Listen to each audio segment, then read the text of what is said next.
Details చూస్తే CM చంద్రబాబుతో deputy CM భేటీ అయ్యారు. దాదాపు అరగంట పాటు ఇరువురు కూడా మాట్లాడుకున్నారు. ప్రధానంగా ఎమ్మెల్సీలు, మంత్రుల శాఖలపై చర్చించినట్టు సమాచారం. సచివాలయంలోని బ్లాక్ 1లో సీఎం మరియు డిప్యూటీ సీఎం సమావేశం జరిగింది.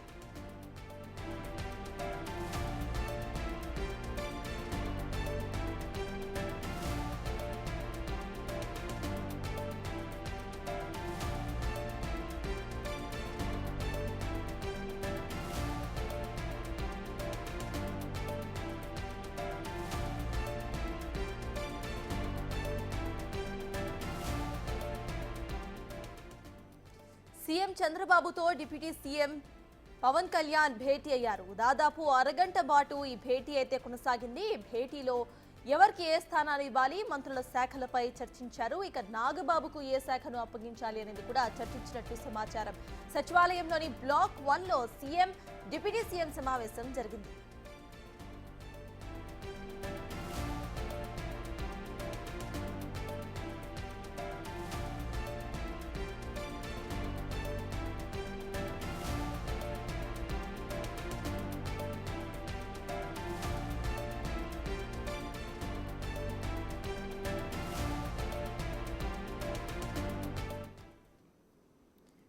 ఇదే అంశంపై పూర్తి డీటెయిల్స్ ను మా ప్రతినిధి సాయి అందిస్తారు. సాయి, చెప్పండి, అసలు అప్డేట్స్ ఏంటి?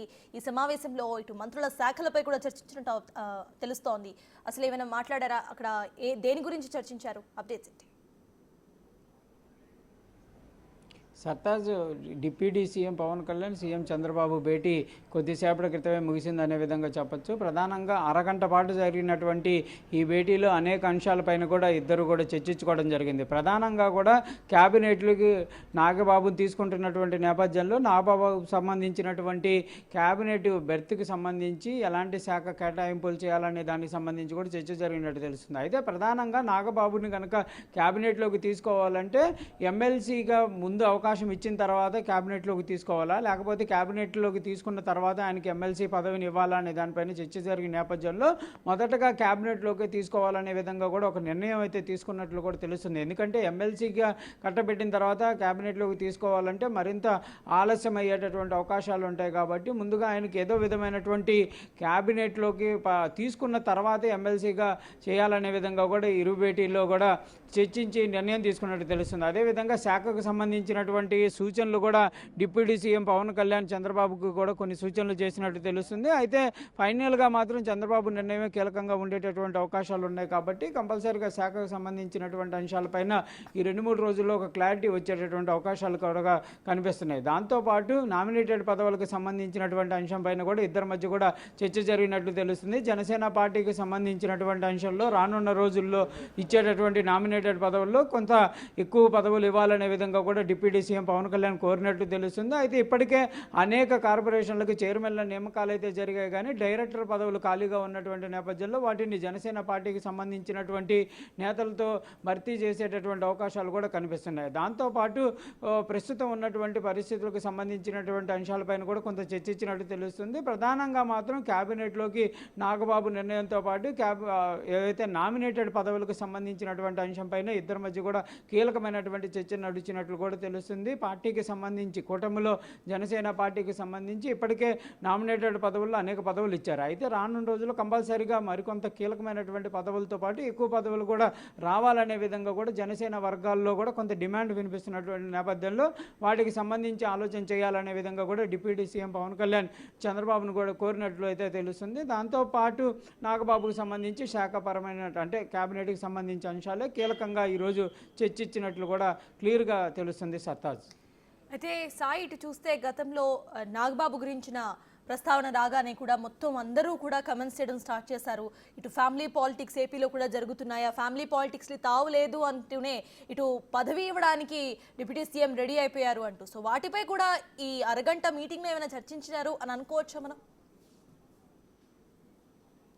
అంటే ప్రధానంగా అది పార్టీకి సంబంధించి కూటమిలో పార్టీల్లో ఒక స్టాండ్ కాబట్టి జనసేన పార్టీకి సంబంధించి సముచిత స్థానం కల్పిస్తామనే విధంగా కూడా గతంలో చంద్రబాబు చెప్పడం జరిగింది. అయితే ఈ నేపథ్యంలో జనసేన పార్టీకి సంబంధించినటువంటి అంశంలో ముందుగా నాగబాబు అసలు గత ఎన్నికల్లోనే ఎంపీగా పోటీ చేయాలనే విధంగా నిర్ణయం తీసుకున్నారు. అయితే కూటమికి సంబంధించినటువంటి అంశాల్లో భాగంగా నాగబాబు తన ఒక్క ఆలోచనని మార్చుకొని బీజేపీకి అవకాశం కల్పించినటువంటి పరిస్థితులు ఉన్నాయి. అయితే తర్వాత ఆయనకి మంచి పదవి ఇవ్వాలనే విధంగా ఆలోచన చేశారు. రాజ్యసభకు సంబంధించినటువంటి పదవిని జనసేన పార్టీ నాగబాబుకి ఇవ్వాలనే విధంగా కోరటం జరిగింది. అయితే జరిగినటువంటి రాజకీయ పరిణామాలు కానీ అవన్నీ క్యాలిక్యులేషన్ల అంశంలో బీజేపీ తమకు రాజ్యసభ సభ్యత్వం కావాలనే విధంగా కూడా కోరినటువంటి నేపథ్యంలో ఒకటి మొన్న ఖాళీ అయినటువంటి 3 రాజ్యసభ సభ్యుల్లో ఒకటి బీజేపీకి ఇవ్వడం జరిగింది.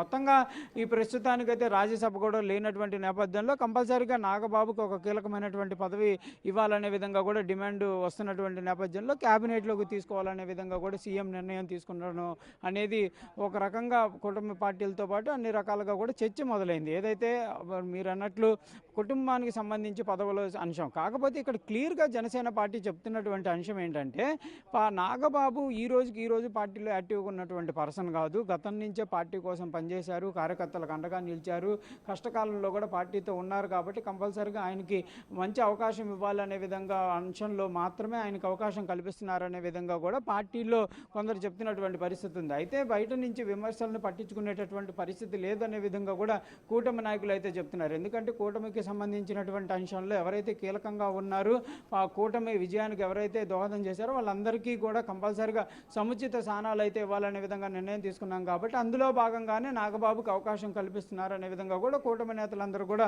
చెప్తున్నటువంటి పరిస్థితి ఉంది. ప్రతిపక్ష పార్టీలు కానీ లేకపోతే విమర్శలు పట్టించుకునేటటువంటి పరిస్థితి లేదనే విధంగా వాళ్ళు క్లియర్గా చెప్తున్నారు.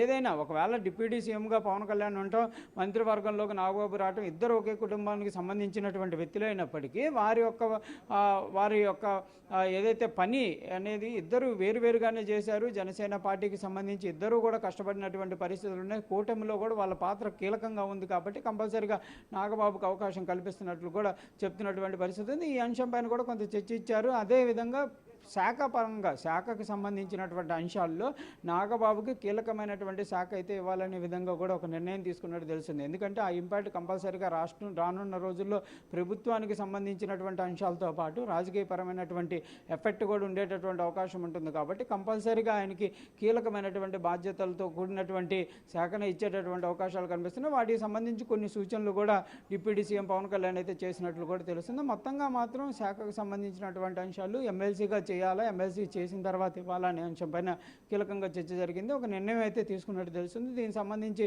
1-2 రోజుల్లో క్లారిటీ కూడా ఇచ్చేటటువంటి అవకాశాలు కనిపిస్తున్నాయి. Right, thank you Sai.